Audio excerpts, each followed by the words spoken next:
You're listening to The World at 8 with Lynn Mozart.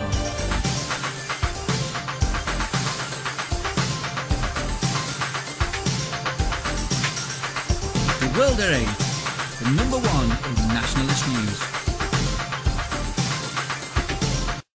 Highlights of the news today, Friday the 10th of November.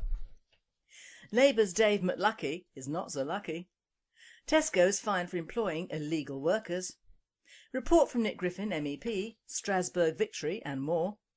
US drone shot at by Iranian Air Force jet. The Argentinian witch gets it from her own people. Thought for the day, extremism, is it another form of nationalism? And finally, too fat to execute for murder? Only in the United States.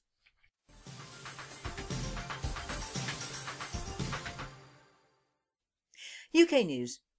GazetteLive.co.uk is reporting former Cleveland Police Authority chairman and Labour councillor Dave McLuckie has been arrested for the second time as a result of Operation Sacristy investigations. It reports that a spokeswoman for Operation Sacristy, the corruption probe into Cleveland Police Authority, said a 51-year-old man has been arrested by members of the Operation Sacristy team.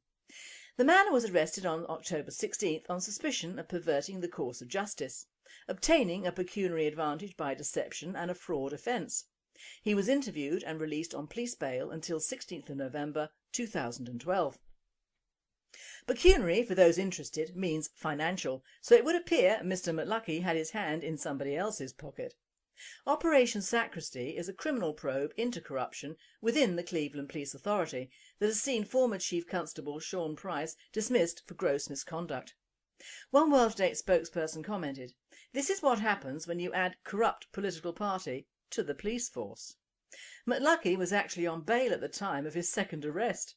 Operation Sacristy has now cost the taxpayer over £1.6 million.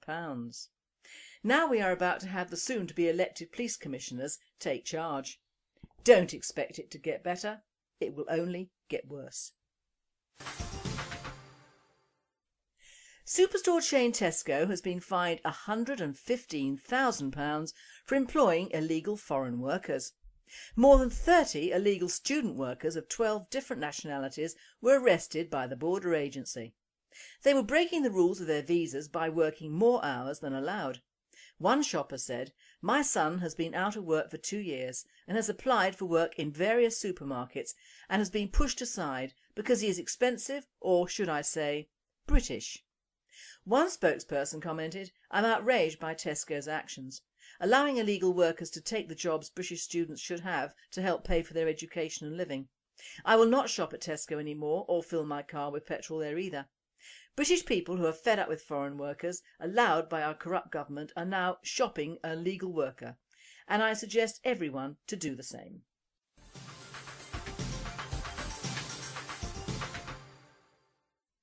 Now I hand you over to Nick Griffin MEP and his report from the belly of the beast. Well, my friends, the nationalist news story this week, perhaps of this entire year, is the stunning victory of Arthur Redfern over the government in the Court of Human Rights in Strasbourg. Of course, in an ideal world, Arthur would have taken his case to the highest court in our land, the once mighty House of Lords, and have secured justice there. Mind you, in that ideal world, Arthur wouldn't have lost his bus driving job on account of his membership of the British National Party in the first place. In an ideal world, the ones in court would have been the gang of far-left thugs whose threats of violence gave the greedy global corporation Serco the excuse to sack a man. They should have been in court and then in prison. But, as we all know, we live not in an ideal world, but in a degraded, depressing, liberal totalitarian state. How else can you describe a place in which leading MPs from all the establishment parties sponsor and succour gangs of far-left thugs who attack and intimidate not only the real opposition, but also those who simply dare to employ, or even be driven by, members of that party? Before he was elected as a British National Party councillor in 2004, Arthur Redfern, a quiet, gentle, middle-aged man with an artificial leg, had been nominated as the best co-worker by other people working with him, helping the disabled in his home city of Bradford. Among those who recognised his exceptional qualities was his Asian supervisor. As a result of the interbreeding dangers of marrying first cousins, a hugely disproportionate number of disabled children in Bradford are of Pakistani descent, and Arthur helped to give those children care and the best possible standard of life, treating them exactly as well as he treated everyone else. Yet he was thrown out of his job within a fortnight of being elected to represent local people for the crime of belonging to and standing for the BNP and standing up for what he believed in. Truly, the decision was a slap in the face for thousands of our voters as much as it was for Arthur Redfern. Arthur spent tens of thousands of pounds of his own money taking his case through the courts. First he won, then lost on appeal, and finally was refused leave to take the case to the House of Lords. That was what forced him and his lawyers to take the case to the Human Rights Court. That was all years ago. After all, he was unfairly sacked way back in 2004. Having used his last money to submit his final appeal, Arthur settled down to try to get his life back in order. Amazingly, the first he knew of his stunning victory was when I managed to get hold of an old friend of his to pass on my congratulations. Both Arthur and his delighted lawyers received their copy of the judgment because I sent it to them. I don't know about you, but I don't really think that's right either. Still, it's good to be the bearer of glad tidings for a change. So here's some more. Unless the current government has the nerve to launch a final appeal, the way is now clear for Arthur and several dozen other people who've been victimised in the same way over the years to claim substantial compensation for having been so badly treated. Truly, it's a great decision, and not just for our members. Arthur Redfern's victory is not just for us, it's for every single person in Britain who's ever been persecuted for their beliefs. Even more important, it's a massive step forward towards securing the right of every single person in Britain to hold and express unorthodox, anti-establishment beliefs in the future. No nationalist has ever won a more important victory for democracy and freedom. Arthur Redfern's victory really is as important as that. So spread the word. If you're an old hand, dig through your old address books and have a good think about anyone who might have been sacked or discriminated against on account of their being with us. Then contact them, pass them this information, and tell them to get in contact either with us or a decent lawyer. Arthur Redfern has given us a new weapon in our long war for justice and freedom. Pick it up and use it. You won't be alone. Arthur himself will now have to go back to court in order to turn his moral and legal victory into a financial one. The party was able to help with some legal advice in the early days of Arthur's fight, but there came a point when we could do no more, and the whole burden fell on his shoulders. When the time comes to finish this fight, and it should come sooner than Cameron and the rest of the Westminster crew want, I'm determined that, if he needs it, we'll be helping Arthur once again, though I'll need your help to do so. The verdict did receive quite a lot of coverage in the media. It won't surprise you to learn that the BBC produced the most outrageously biased coverage, marking a huge victory for the British National Party, not by having on one of our spokesmen, but Wayman Bennett, the head orc of Unite Against Freedom, gnashing his pointed teeth and spewing his poisonous lies on the Jeremy Vine show. Still, a number of media outlets did mention my Twitter coverage of the news, leading to another healthy increase in my growing number of Twitter followers. Most British MEPs have about 1,500. Only 3 of us stand up head, shoulders, torsos and legs above the 69 others. At the top, with about 40,000, is the BBC-backed safety valve Nigel Farage. Next, with some 22,000, is the Tory Eurosceptic Daniel Hannan, who has the distinct advantage of being allowed to write regular, and often rather good, columns in various national newspapers, including the Telegraph and the Mail. So I'm very pleased now to be breathing down Mr. Hannan's Tory blue neck, with nearly 20,000 Twitter followers. But I do want to overtake him soon. So if you're not already a follower, please click on the link on the right of our homepage and sign up. Then retweet some of my comments and help me to attract even more followers. It's not a matter of vanity. The power of such social networking to form opinions and build grassroots support is immense. We're up there with the best, in Farage's case the worst of them, but with a bit more united effort we can do even better. Which we need to do because our time is coming. The entire establishment, to which we're the only real alternative, is in desperate trouble. The social networks are now alive with the names of the highly placed suspects in the network of paedophile rings in the Commons, Lords, Judiciary, media and police, which are beginning to emerge now the Savile scandal has opened the establishment's Pandora's box. Some of those accused may of course be innocent of the crime of sexual abuse of children, although none is innocent of treason. But I have no doubt that many of the allegations are true.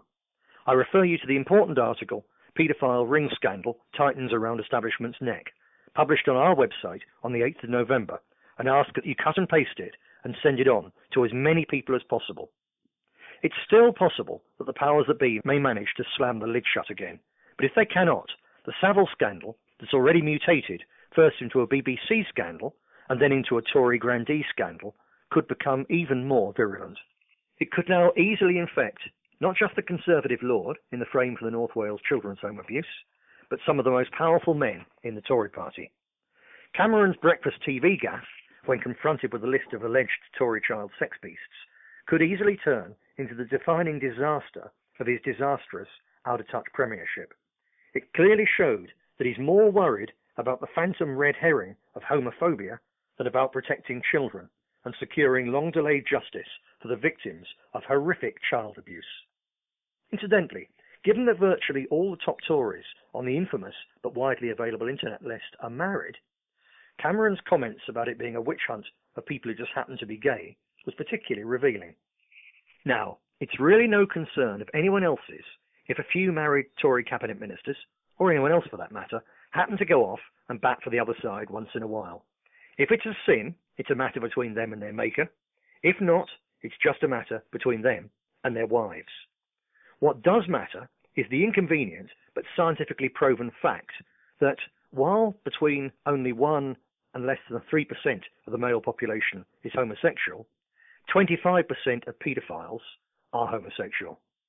Please note that I'm not saying that all, or even 25% of homosexuals are child molesters. Of course they're not. And I know of a few loyal party members who are discreetly gay, and they are as disgusted by the child abusers, by the wicked cover-up, and by paedophile apologists, such as the revolting Peter Tatchell and Harriet Harman, as the rest of us are. What grown adults do with other consenting adults in private is entirely up to them, and any state claiming the right to pry into, let alone legislate on, such activities would be dangerously overmighty and a threat to the freedom of every citizen in the land. But the deliberate covering up of proven scientific facts is part of the broader cover-up of establishment corruption, both sexual and financial, and the two are intertwined, which is why those Tories should be investigated by the police and a full public inquiry. And finally, after decades of deceit and cover-up and the ruined lives of the victims, there's now a really good chance that it's all going to come out into the open. And once the twisted Tories have been exposed and laid low, the old risk of mutually assured destruction, if Tweedledum exposes Tweedledee's perverts, Tweedledee will out Tweedledums, will have been removed. So the Tories will be free, indeed driven, to tell us all Labour's dirty child abuse secrets, probably starting in the Leicester area, although no doubt they know plenty more. At that point, what is left of both parties would have no reason to leave the Lib Dems out of the disgrace, and another batch of establishment skeletons would come rattling out of the closet. All of which would help secure justice for the victims, punish the guilty, and protect children in the future. It would also reshape British politics for good and give a huge boost to the anti-establishment party that has always spoken out against grooming and cover-ups, and which has long sought to draw attention to the fact that the current establishment is in fact little more than a giant crime syndicate. The British National Party may have a few slightly rough, honest working class edges, but at least our hands are clean. Thank you, Nick. Informative as usual and a thought-provoker.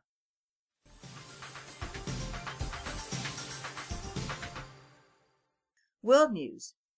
An American drone aircraft that had been reported to have been shot at in the Gulf was attacked by Iranian fighter jets. The drone, a Predator-class aircraft, was said to have been unarmed when the Iranians opened fire. One Iranian source said, if a foreign spy plane was a threat to your country, would you not expect your air force to try and bring it down? Although the drone was not hit in the attack, the Pentagon has said that it has created tension in the region. One Iranian said it's Big Israel spying for Little Israel. Anti-British Argentinian President Cristina Fernández has finally got what was coming to her. The Argentinian witch, as she is known to some ex-British servicemen who bravely fought in the Falklands War to help British islanders, is facing a possible riot in Argentine capital Buenos Aires. Thousands who want to see Fernandez removed as Argentine president have staged hours of protest over corruption, rises in crime and soaring inflation. The witch, who wants to steal the Falklands with the backing of Zionist Sean Penn and Marxist failed singer Morrissey, faced the biggest protest against her seedy government for years.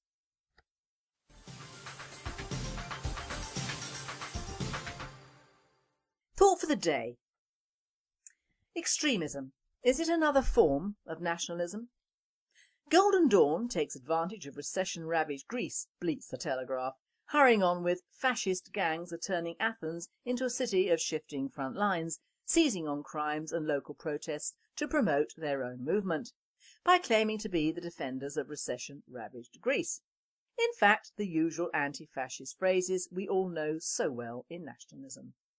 The Telegraph describes the followers of Golden Dawn as thugs wearing the black t-shirts of the neo-Nazi Golden Dawn Party and carrying out attacks on immigrant markets and in public squares, according to the United Nations, with victims speaking of areas in the capital which are now strictly off limits. The undisguised extremism promoted by Golden Dawn is a chilling watershed in Greece's post-war democracy. It appears that Golden Dawn members led a crowd of enraged locals in a protest on Mikhail Voda Street that turned violent despite the presence of riot police, because a local barber had been stabbed by a person of colour, so all hell was let loose. Now we in nationalism especially run the risk of being extreme, mainly because the concerns we have as individuals and a party are around contentious areas. It is these very areas that make the other three main political parties in the UK wishy-washy and useless, because they want to remain popular with the youth and the immigrants, one section who have been indoctrinated in education and the other section who will always vote either for their own or for the party that gives them the most brownie points. We in the British National Party do not do that, but run the risk of being extreme anyway. It would seem that the Telegraph, by the very carefully taken pictures of black shirts and torchlight, are obviously aligning GD with the black shirts and pre-war Germany. Now we all know there only has to be a whisper of ethno-nationalism and the papers take off with a vengeance. GD believes quite rightly that Greece is on the precipice, and they are, despite their extremism, thinking of their country and their people. Of course the Germans were as well. They had barely survived the Treaty of Versailles, and some members of the Jewish population had moved in and had control of the banks and lending houses, as well as vast areas of rented property. Now in the terrible times that followed, I know that the wealthy Jews who had cashed in on the German people could afford to leave, and they did in their droves. The unfortunate Jews who had done nothing but live and work in Germany for the last 600 years did not. You could liken the no-go areas that the Golden Dawn are making to the no-go areas in our large towns and cities, which are almost under Sharia law, and even the police do not go there. Extremism comes in all forms and all colours and all religions. We have people who are violently anti-Zionist but not anti-Jewish. We have people who are anti-American and anti-corporate. We even have people who seem to be pro-Arab and anti-Israel. We have some who are anti-everything but England. And we have the usual Zionist conspiracy which leaves the Arabs and Muslims looking like angels. It must be remembered that the Nazis had the Turks as allies and used the Muslims in North Africa. Hitler also had a liking for the Indians, describing them as true Aryans, and even took the swastika for his own, which is an ancient symbol of Aryan peace. Now the sad but true fact is that if you love your country, you will hate anything that could divide or conquer it. The mere fact that what you might hate is a different colour, culture or religion is really immaterial in the sum total of things. The prime option here is country, people and self. Golden Dawn, despite their image, does care and at least has the honesty of being seen not to care if it makes any mistakes. It is a very sad omelette without breaking eggs. The trouble any organisation has, if they are nationalistically based and formed, is that of the Marxist left and the socialist liberals. These creeds rule the media, the television, the United Nations and the European Union. Their rule of thumb is never to let anyone as powerful as Hitler rise again and bring power to their own country. as indeed he did before he started taking over other countries. The carve-up of Europe with the help of the communists after World War II proves that new world order, but of course nothing lasts forever, and this did not last. But of course most of the problems Europe has now are from the demolishing of that wall and the ensuing rush of people that even communism could not feed. This, combined with a disastrous EU open border policy and the rush from the third world, has and will contribute more flesh for the nationalist cause. The more immigration that governments allow in will not make the existing populations integrate or welcome being enriched. It will make them resist and turn to even more extremes of nationalism. That is the danger. I do not believe that we British especially are so beaten down we will not look around eventually for our own saviour, and it might well come in the guise of an extremist. Golden Dawn is just the beginning, and no amount of stupid photos and biased rhetoric will alter that course. As one Greek lady said, "It is us who have no one to protect us," Mrs. Zirou said. "We are hungry, we have no jobs. There is crime everywhere." Now, do you see the similarity? Take your choice, extremism or death. I know which one I have chosen.